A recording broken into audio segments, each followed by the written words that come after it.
Olá! E aí, tudo bem? Prontos para mais uma aula? Isso aí, então vamos nessa! Vamos dar prosseguimento ao estudo da semântica.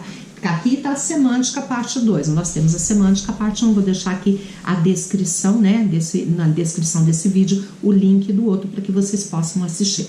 Semântica, como nós já vimos, e vale a pena repetir, porque aqui está começando uma outra aula, é a parte da gramática que trabalha com o sentido, o significado das palavras, dos termos, dos prefixos, dos sufixos, das orações e dos textos, sejam eles verbais, não verbais ou sincréticos. Então, a semântica trabalha com o significado desses termos e desses textos. Tranquilo? Junto com a semântica, hoje a gente vai falar da ambiguidade, do pressuposto e do subentendido. Começando então, ambiguidade. O que é ambiguidade? É duplo sentido. Disse que uma palavra ou expressão é ambígua quando ela produz dois ou mais sentidos simultâneos, tá? No mesmo contexto. Então, dentro daquele contexto, ela tem dois ou mais sentidos. De acordo com a situação, a ambiguidade pode ser, para o enunciado, um dano altamente prejudicial, quando não intencional, né? Por exemplo, vou fazer uma redação, fazer uma produção de texto, não é intencional e eu acabo gerando ambiguidade. Isso pode ser um problema muito sério. Ou ela pode ser um recurso de expressividade, quando explorada como um mecanismo de produção de sentidos. É muito comum nas tirinhas, nas charges, a gente encontrar a ambiguidade como uma forma, né, de trabalhar o sentido, trabalhar a questão da ironia e fazer uma crítica ou uma denúncia social. Beleza? Olha lá. Ocorre, vamos falar de dois tipos de ambiguidade agora. Da ambiguidade lexical. Lexical são as palavras. Então, a ambiguidade acontece pela colocação, pelo sentido da palavra. Ocorre quando um termo, por força de sua polissemia, nós já vimos o que é polissemia, mas vale repetir. Poli, vários, semia, significados. Então, um termo ele tem mais de um significado, tá certo? Então, quando um termo, por sua força de polissemia e de um contexto específico, sustenta dois ou mais significados simultâneos. Olha lá, ficamos sem rede ontem pela tarde.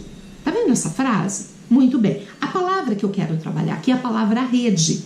Ela aqui é ambíguo, é uma frase ambígua, tá? Eu posso entendê-la de formas diferentes. Olha aqui, eu posso dizer, por exemplo, que rede pode se referir à rede de internet, pode ser rede elétrica, pode ser a rede de computadores, ou até mesmo uma rede para se deitar.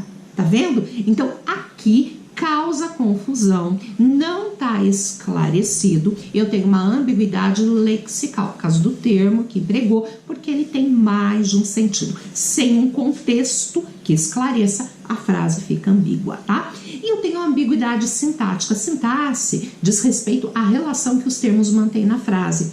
Ocorre quando um termo ou expressão pode se combinar com duas ou mais palavras da estrutura da frase. Então, um termo ele pode estar combinando com uma ou com outra palavra. E aí gera ambiguidade. Olha só.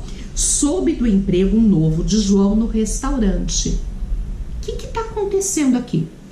Eu posso entender nesta frase que eu estava no restaurante quando soube que o João arrumou um emprego num outro lugar.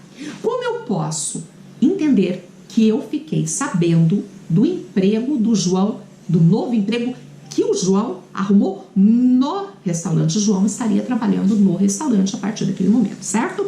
Olha lá, a frase pode ter dois significados. Um é de que João conseguiu um novo emprego no restaurante, a outra é que o sujeito, que é a pessoa que falou, soube do novo emprego do João enquanto estava no restaurante. Primeiro eu expliquei, depois eu li para fixar melhor. Tranquilo? Então eu tenho ambiguidade lexical e ambiguidade sintática, né? Aqui, no caso, eu tenho um adjunto adverbial que está podendo, essa expressão no restaurante, podendo se combinar aqui com o emprego novo ou eu estando no restaurante, adjunto adverbial de lugar. Agora, tá na hora da gente ver o que são pressupostos e subentendidos. Olha a diferença, tá? Pressupostos são significados que não vêm explicitados, não estão claros por palavras ou expressões, mas que podem ser deduzidos a partir de uma marca linguística da frase.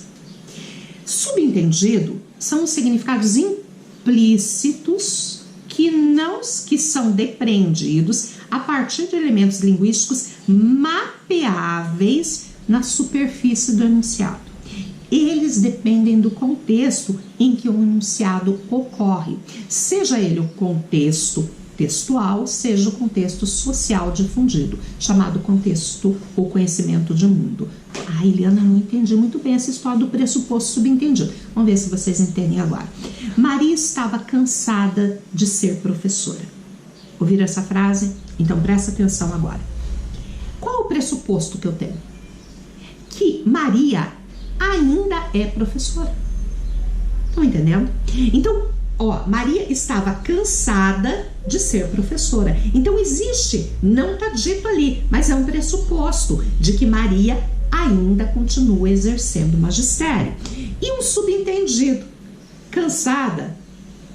Cansada por causa do salário baixo, das más condições. Então o subentendido é aquilo que está por trás do sentido do texto. Entenderam? Certo?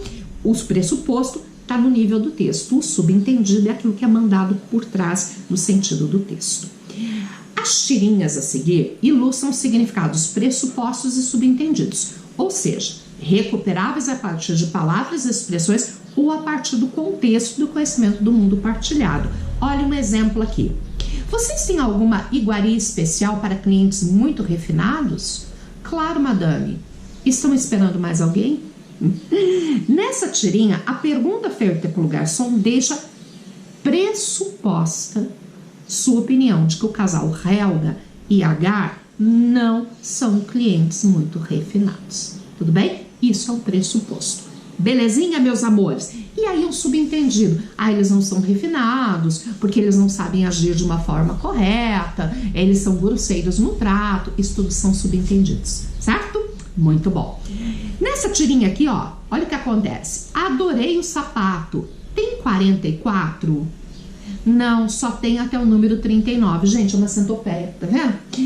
Quero saber se tem 44 pares, né? Porque ela tem 88 patinhas ali, né? Nessa tirinha, o vendedor subentende que a pergunta tem 44 significa o tamanho do sapato que a cliente adorou, como é costume em lojas de sapato. De boa? Muito bem. E com isso, a gente fecha essa aula. Trabalhamos o conceito da ambiguidade, do pressuposto e do subentendido. Espero vocês no nosso próximo aula.